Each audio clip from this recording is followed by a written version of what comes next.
The bright side of addiction is recovery. And remember, life gives the hardest battle to the strongest soldiers. On this edition of Recovery Coast to Coast, we do a Texas two-step, visiting with two prominent recovery ambassadors. One who's a former professional ballet dancer and now a professor and a woman in long-term recovery for the past 43 years. The other was named one of Houston's most influential women, and she also happens to be the president of the Texas Association of Addiction Professionals. Now, if you're in recovery or know someone or love someone who is, or simply you want to find out more about the recovery process, or maybe you're a bit concerned about someone you know or love, well, this is the podcast for you as we carry the message of hope and the promise of recovery. And a reminder that you can find all of our podcasts at recoverycoasttocoast.org. Now, in this edition of Recovery Coast to Coast, we're going to start with a recovery story from Susie Jari. She is a professor, a former professional ballet dancer, and a woman in long-term recovery.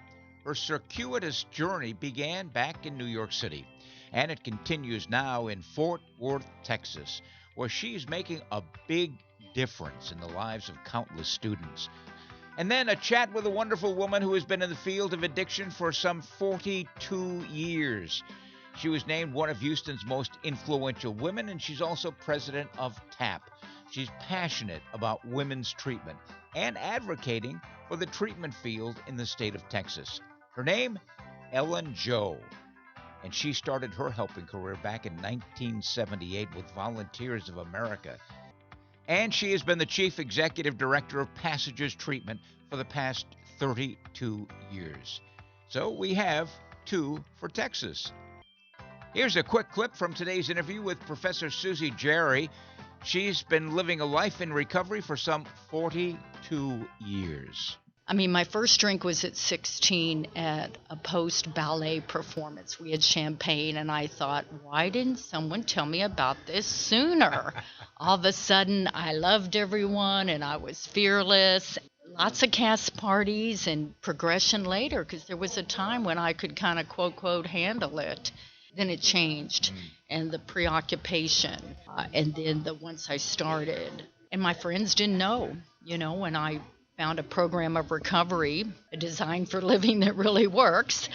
They couldn't believe it, and I said, well, it's about true honesty. I really got honest with myself and had that surrender moment and got help. Don't do this alone. I hope you'll stick around and listen to both Susie Jari and our second Texas guest, Ellen Joe, president of the Texas Association of Addiction Providers. And actress Ali McGraw will be by. She'll share some thoughts on maturity. I'm Neil Scott, host of Recovery Coast to Coast. Our website is recoverycoasttocoast.org, and you can find all of our podcasts there. Following 15 years of nightly broadcasting on iHeartRadio in Seattle, we've upgraded now to a national podcast available to anyone at any time, featuring interviews with everyday people in recovery, as well as clinicians, authors, and recovering celebrities and newsmakers who offer the promise of hope and the reality of recovery. Plus, we have well-vetted resources for individuals, families, and friends. We invite you to enjoy the podcast and to share it with your friends as well. Recovery is an American way of life. And a reminder, our email address is recoverycoasttocoast, spelled out, at comcast.net. We'd love to hear from you. Recovery Coast to Coast is supported by Sundown M Ranch, one of America's oldest, least expensive, and most successful treatment programs. There are nearly 15,000 residential addiction treatment programs in America. That's a lot. A lot of them are really good, too. Solid programs with amazing staffs that do good things, that help people get well. Most of the really good ones belong to NAATP, National Association of Addiction Treatment Providers. There are also a lot of bad actors out there, programs that do not necessarily have the patient in mind. A lot of them with their flashy ads and pretending that a patient's going to a luxury resort rather than a life-saving treatment for addictive disease. Sundown.org is a good program. And how do you tell the difference between a good program and a bad actor? Well, it's not easy. One thing for sure, if they are members of NAATP and they've been around for a long time, that's a pretty good sign. Sundown is a member of NAATP, a founding member actually, and will soon come up on their 55th birthday. They are the oldest inpatient facility in the state of Washington. They're licensed, accredited, certified, and they take pride in their stellar reputation of assisting individuals and family members through a very difficult process with compassion, respect, and confidentiality. They've treated well over 150,000 patients. They're a not-for-profit organization. They own their own 30 acres of land at the mouth of the Yakima River Canyon, so they can keep their rates low. In fact, their rates are among the least expensive in the country. They're not in it to make money. They're in it to save lives. And by the way, oftentimes alcohol and other drugs are not the only problem. Sundown is professionally equipped to deal with dual diagnosis. If you got a few extra minutes, check out their website and find out about their programs, their philosophy, their treatment, and if need be, financing. Sundown Emranch, where recovery begins.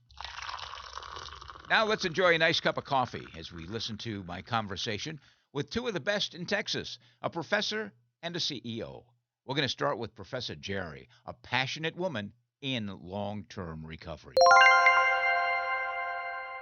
We are at the 48th Annual TAP Conference in San Antonio, Texas. TAP is the Texas Association of Addiction Professionals, and, they have chapters all over the state of Texas, and we're going to go down to Fort Worth for our guest this time around.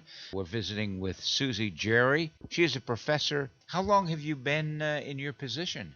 Well, I started at Weatherford College in 2013. We're the oldest two-year college west of the Mississippi. It was founded in 1869, so we've been going for quite a while. And they're the only two-year college in the state of Texas that has dormitories. They've added so many different programs. They're truly STEAM, science, technology, engineering, arts, and math. But in 2017, Joe Reed, a professor there, the dean, Boswell, said, let's launch an LCDC program. So that's when it started in 2007, and I joined the department in 2013. What's that experience been like for you? It's been great. With my background, I got my Master's of Social Work in 1993 at Hunter College School of Social Work in New York City. Yeah, I know Hunter very well. Yeah, I have a BA in psychology and then a Master's of Social Work, and I had done a lot of different things: chemical dependency treatment in New York City, sex addiction treatment. I've worked with refugees and asylees with the New York Bureau of Refugee and Immigration Affairs. I've done private practice. I've worked with performing artists, from professional dancers, which was my background, to composers, so just a variety of different things. I've worked with people with developmental disabilities, but when I went into the field, it was because of substance use, alcoholism, that I wanted to be a part of supporting people for change and recovery. Yeah. Tell me about your story, about your recovery. Okay, well, I am a woman in long-term recovery. Like I said, my background is musical theater, and I moved to New York City because that's what dancers do. That's right. How long have you been in recovery? It'll be 43 years in October. Oh, newcomer. Over the years, it's like, oh my God, everybody gets to know my age. But I always say my first year in New York was the last year of my drinking. And it's never pretty. I totally lost myself, was spiritually bankrupt, but I had jobs as a working dancer, got up, went to jazz class, did the performance, so that just fed my denial. I was too young, I thought, too successful in my field to have a problem. When did you start using or drinking? I'd say at 19. I mean, my first drink was at 16 at a post-ballet performance. We had champagne, and I thought, why didn't someone tell me about this sooner? All of a sudden, I loved everyone, and I was fearless. And you found a friend. Yeah, and lots of cast parties and progression later, because there was a time when I could kind of, quote, handle it. Then it changed. and the preoccupation. And then once I started, and my friends didn't know, when I found a program of recovery, a design for living that really works, they couldn't believe it. And I said, well, it's about true honesty. I really got honest with myself and had that surrender moment and got help. And got help. And got help. We don't do this alone. Did people talk to you during your drinking and say, Susie, you need to do something. You're a little bit out of control? Oh, my gosh, that's one of my stories. My last dinner theater production out in Darien, Connecticut, I had a friend of mine in the male chorus, and in front of the male dressing room, he said, I was complaining about my complexion, my pimples. And he said, Susie, I bet if you didn't drink so much, your face would clear up. And I was so angry and indignant. And I think it's because a part of me knew that my relationship with drinking was not normal. I really wanted to get something for nothing. Character building, shortcut, fearlessness, life of the party. And he was someone who said to me, oh, yeah, 1 minute you're dancing on the table and the next minute you're crying in the corner. So he was kind of a pivotal mirror for me. And I have to say, years later, he died of addiction. No kidding. And he appeared to be Mr. Moderation at the time, but he got into some drugs that are really addictive. And so did you go through treatment? No. Right into the rooms. Right in it. Yeah. It was. How did you find them? What was the event that brought you into the rooms? Well, I had someone that I was working with, a voice teacher, and they told me at the end of the session how they had a problem, and they were going to go to a 12-step program, and that's when I kind of thought, wow, maybe it's time I did something. What was your family's reaction to all of this? They shunned me. Really? Yeah, it was too, when I said I had a problem and I was going to be okay and getting support for it, they couldn't take it. I was too young. It was too close to home. They never understood it. My goodness. You have brothers and sisters? I have 2 brothers that died from this disease. Really? Mm-hmm. My goodness. Yeah. I feel like the first part of my life I was musical theater dancer, danced on Broadway.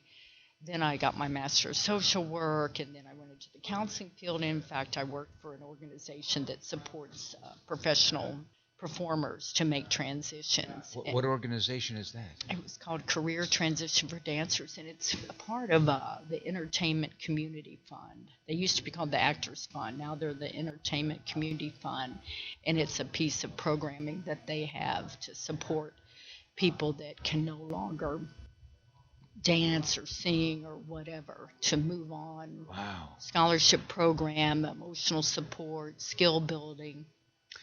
Tell me about the first meeting you went to and the first few meetings you went to and how that changed your life. I mean, did you immediately embrace it, or were you kind of kicking and screaming? The first time I went into a room of a group of people, I cried. I saw there was these window shades on the wall, and I saw this word God, and I cried because I had always been a spiritual seeker, even though my family didn't purport religion or going to church, but I was always a spiritual seeker. And I had been thinking, okay, I just need like 3 months, 90 days to meditate, get my spiritual connection back. And here it was, and I immediately felt a sense of home. I was frightened. But I must say, I came late, I left early. People gave me their phone number.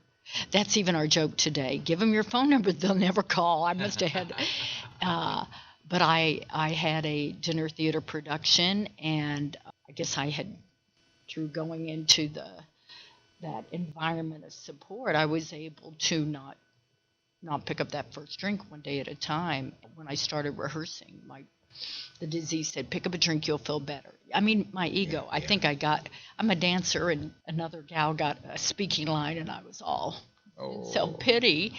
And I did not mean to continue drinking that night. I was going to have one. I kept going. And over the next 2 weeks, I really there's a book, and it called it Being Convinced Mm, that I couldn't handle it, and it was that moment of truth, and I'm just, clarity. yeah, moment of clarity and honesty, and that I also heard that my sobriety is unconditional. There's no conditions on it. So I've always stayed close to a supportive group and remembered that my sobriety is unconditional. Stick with the winners. I mean, that's really what it's all about. And I've talked to some people who said, you can't do this alone, and you don't win wars alone. You win wars with an army. You need to find an army to go to war with. And alcoholism is a war that people fight. And when you have that army that you're fighting with, it makes it a little bit easier. It's certainly a simple program, but not an easy program. It's a Right. struggle. How was that first year for you? It was, I kind of coined my own slogan: "Don't think, don't drink, and go to meetings." And I had a great group of people around me. And by the end of the first year, well, no, on my 90th day, I got a off-Broadway show and was surrounded by people that had the same connection with me. And then I got a traveling touring show, and that was when I really, as I traveled about, I went to the rooms everywhere, and I got what I needed, and I was convinced that this is my spiritual home. 43 years later, what is recovery like for Susie? Well, it's really wonderful. I enjoy life. I enjoy people. I'm grateful. I have this wonderful opportunity at the college to mentor, encourage the next generation, It's so important. to help them get network, build relationships, put the recovery first, and get out there and do good. I still dance. Really? Yes, I still take ballet class. I MC National Tap Dance Day at Arts Fifth Avenue in Fort Worth. I'm on the board of Ballet Concerto. I'm on the legislative chair for the Fort Worth Tap. I'm my neighborhood association secretary. I'm in life, and I must say there was a time that I was scared of people, and I can get that too, but mostly now I'm just enthusiastic about life. Are you married? Have children? I am married, and we have a feline family. A feline. I love feline families. Absolutely. Wow, that's great. I have a person that gets me and supports me, and I always tell people, don't settle. You don't have Yeah, to settle. yeah. Good advice, Susie. Yeah, and a wonderful supportive family that he has. Hmm. My parents did the best they could, but it's generational, this thing, and it's genetic, it's social, it's psychological, and um, so But it's such gratitude is what I'm sensing from you, of your 43 years in recovery is real, true gratitude. Uh, and now you're giving back. You're paving the way for future students coming up into this field. It's amazing. yeah. Well, it's certainly a wonderful opportunity to be of service. And yeah, I always tell my students, out of 5,500, I have the 20 that chose this. So really Right. honor that's their preference, and that's where they're drawn. Not everybody's drawn there. Yeah. And it's a co-creation, you and the client. Right. Yeah. Right. It's a wonderful path. I always say the bright side of addiction is recovery.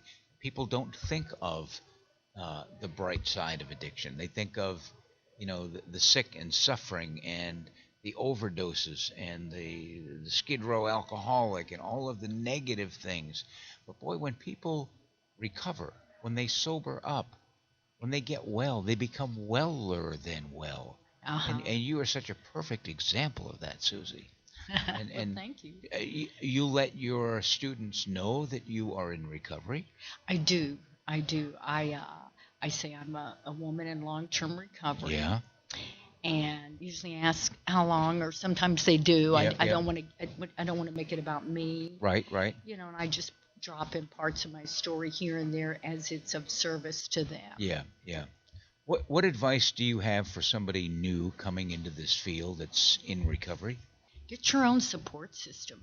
Mm. There's many pathways to recovery, but don't do this alone. Find that place where you belong. Find your army. Yeah, find your posse. Yeah. Find your peers, because most people have a spiritual awakening, but I heard early on, God and I alone will drink. Yeah. I need other people, witnesses that to be accountable to. Yeah. And this is I always say we come into this world in a dyad. We don't do this alone. It's relationships. Yeah. And without them, I would be dead. Yeah. And without an addict relationships. alone is in bad company. Yes. Yes. What is it? Only addicts like to cure loneliness with isolation. Don't. Yeah. And I'm like, move a muscle, change a thought. Yeah. So, you've been involved with the legislative committee. Yes. And when I hear legislation and I'm down in Texas and I'm at TAP, there's only two words that come to mind: Robert Miles. Oh yes, I met Robert. He was such an amazing force for advocacy. Yes. And I think, everyone listening to this podcast, everybody should be, can be, and I would hope will be an advocate for recovery. Well, people say, well, I can't do anything. Yes, you can. Mm-hmm. You can pick up the phone. You can call your state representative. Well, you feel embarrassed about calling somebody? Send them an email. Talk to somebody. Talk to your neighbors. Let people know. Recover out loud and let people know that you represent the bright side of addiction. You represent recovery, because recovery is living proof that you don't have to die for a drink or a drug. Right. And we need to get that message out, and you are delivering that message at Weatherford College. You've been doing it for how many years? 10 years. This is my 10th year. 10th year. And think of the lives that you have impacted and the impressions you have made.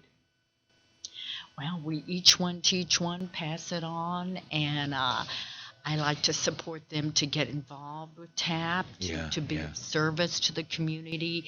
That's how you meet people. Just be in the middle of the boat. And you can't keep it unless you give it away. Right. And however you give it away is entirely different for each individual. Right. And we have every year in September, the 4th chapter of TAP does the Recovery in the Park. It's a no-charge, fun family event to show that you can have fun in recovery. Yeah, absolutely. I wish this was television, because your smile just has lit up this room. Honest to goodness. You are an amazing woman. Susie, thank you for stopping by. Well, thank you, Neil, for speaking with me. I enjoyed it.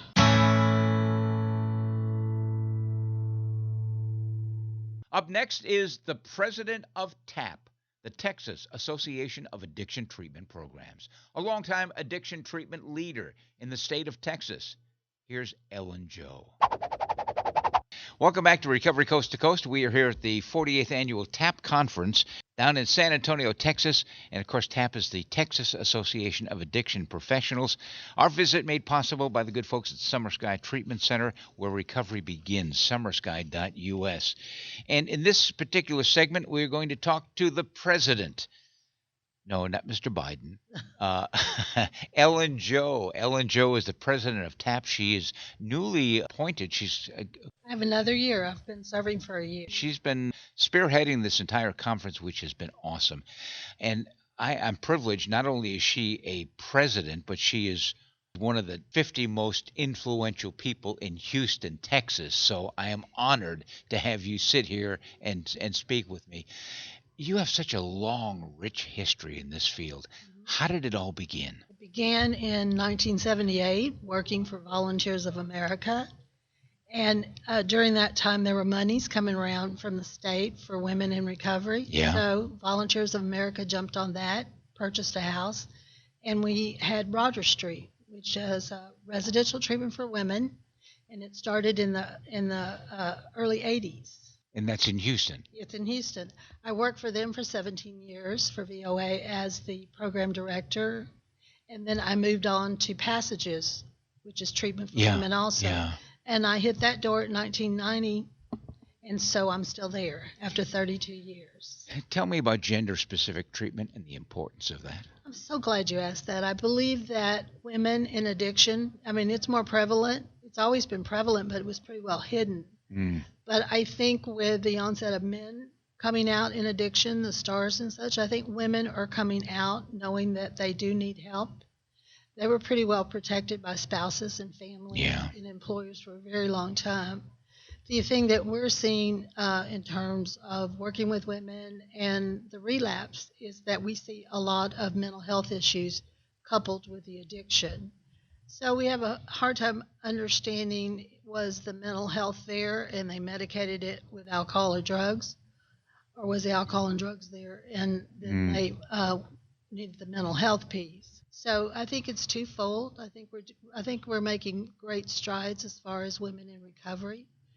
I think some of the smaller programs, unfortunately, like mine, are, with the new landscape, it's going to be really hard to just capture a gender-specific program, but it can be done. And it's so important. Yeah, and TAP, as advocates for that, we still have a dog in that fight. Yeah, and an angry dog, too. Yes. Let's go get him. Yes. Tell me about your recovery. Tell me about your background and your family. My background is I started, early 80s in this field. I have a husband and 3 children and who have followed me through this field. It came to my attention the other day that my daughter called and I said, I'll call you back. And she said, you never do. And it was like, well, I really call her sometimes, but I realized that it's always fires to put out in the facility, or, there's questions or people to help. And so my children and my family have probably taken a back step, but they've been very, very supportive in this journey. Yeah, and it's been a long, long journey. Oh, yes. And the fight continues for you. Right. I've been in the field maybe 47 years. I've been a part of TAP, and Yeah. I'm really grateful to be the president. Last year was kind of a learning year. So I think I'm really excited and enthused to kick off the next year of my presidency. Tell me about the importance of TAP in Texas. Oh my gosh. TAP is the Texas Association of Addiction Professionals.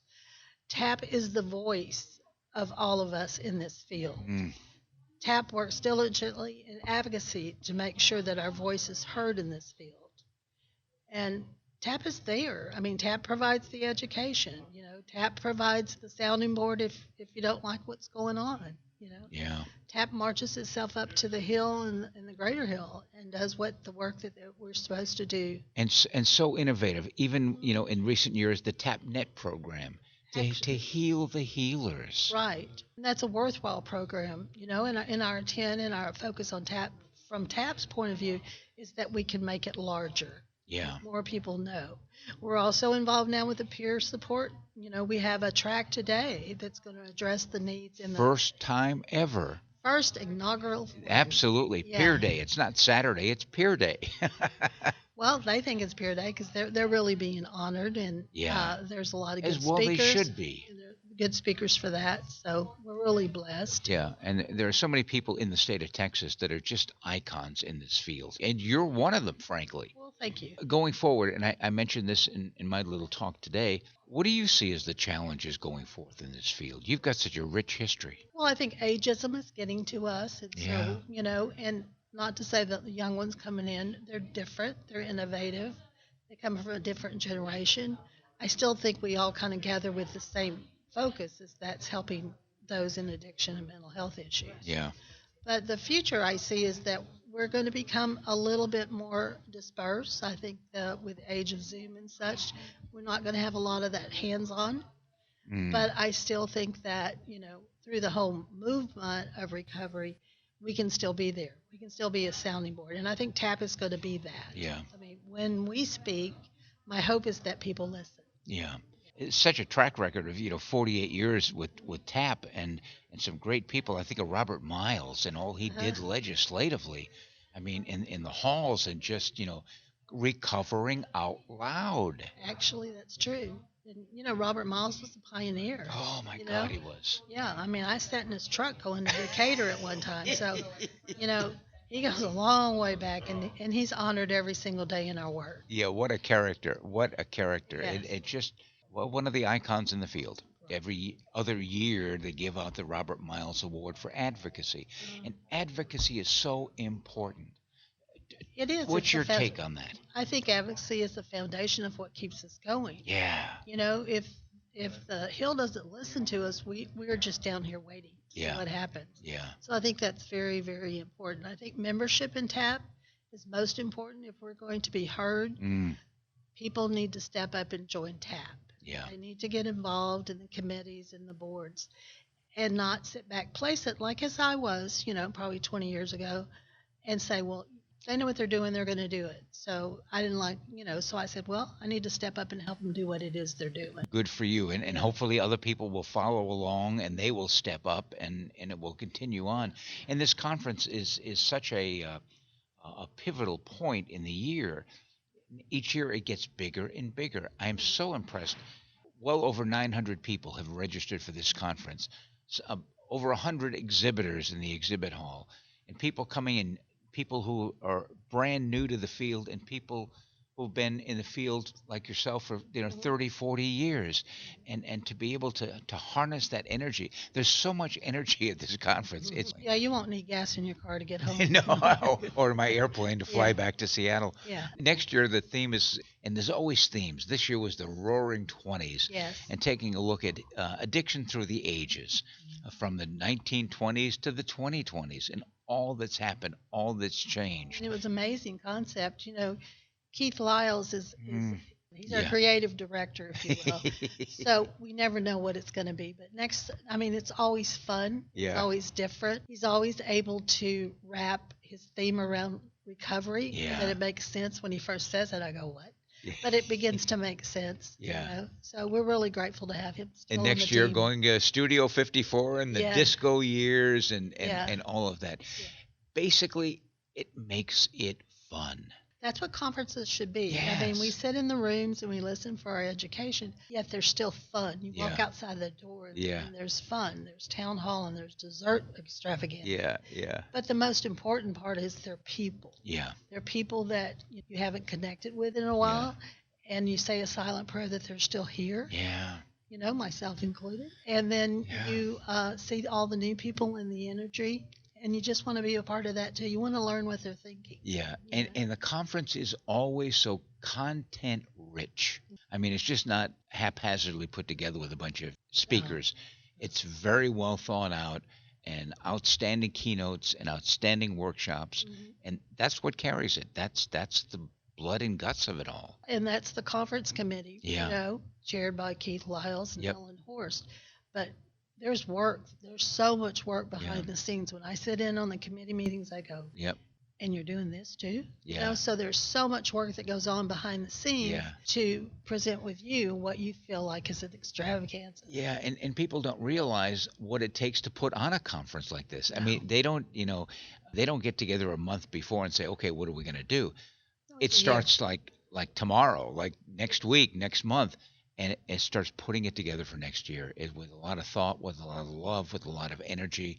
And it's a conference that I'm just very pleased to be a part of every year. And we're very pleased to have you be a part of this. Well, I thank you for that. Yeah, I can't imagine the conference without you, Scott, really.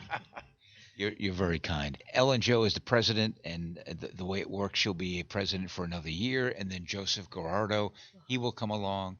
And someone will follow him and follow him. Yes. And it's been going on for 48 years, going on to 49. Yes. And I can't imagine what it's going to be on the 50th. It'll be so much fun. That's going to be a big one. Yeah. So if you're anywhere near Texas, next year it's going to be in October. I believe it's going to be October 18th. If you go to any conference in this field, this is the one to go to. And Ellen, thank you for your leadership.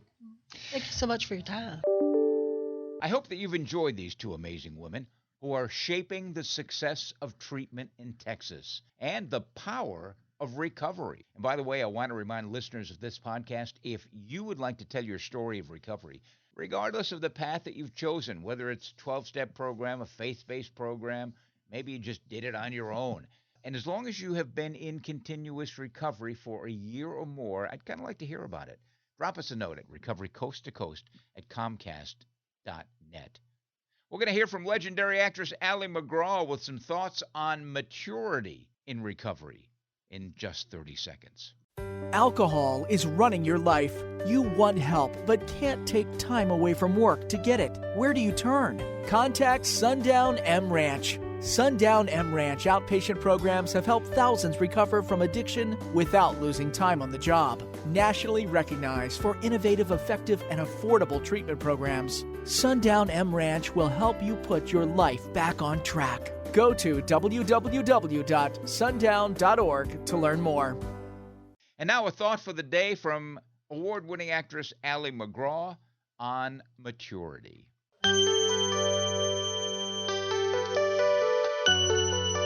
When we realized just how immature we were, many of us felt overwhelmed. It seemed unlikely that we would ever catch up. As with so many other fundamental changes, however, maturity came to us a day at a time, and as the result of many actions and experiences. We began to grow by doing what was in front of us without running away. Instead of immediately quitting a job that became difficult, for example, we learned to walk through the fear and discomfort and matured by doing so. Instead of breaking up a relationship that felt too close, we tried to become more open and vulnerable and matured in the process. We also gain maturity by taking responsibility for our actions on a daily basis, by acknowledging mistakes and shortcomings, and by making amends. In addition, and perhaps most important, we worked hard at becoming rigorously self-honest at all times and in all situations. When we wondered aloud after several months if we were ever going to make real progress in becoming more mature, our friends assured us with unmistakable sincerity that we already had. Thought for today: I will do what is in front of me. I won't sidestep or run away.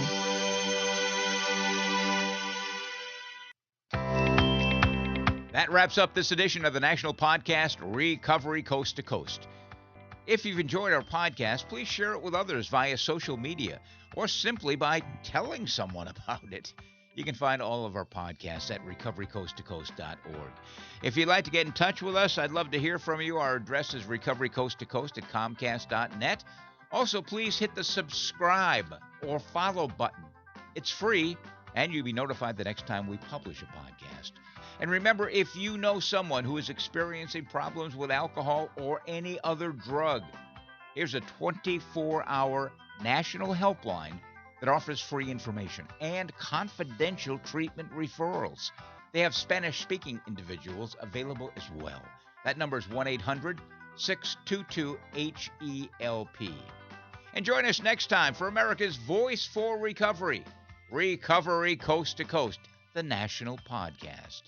And another shout out to our sponsoring organization, Sundown M Ranch, sundown.org. I'm Neil Scott reminding you to stay healthy, live in gratitude, and be kind to others.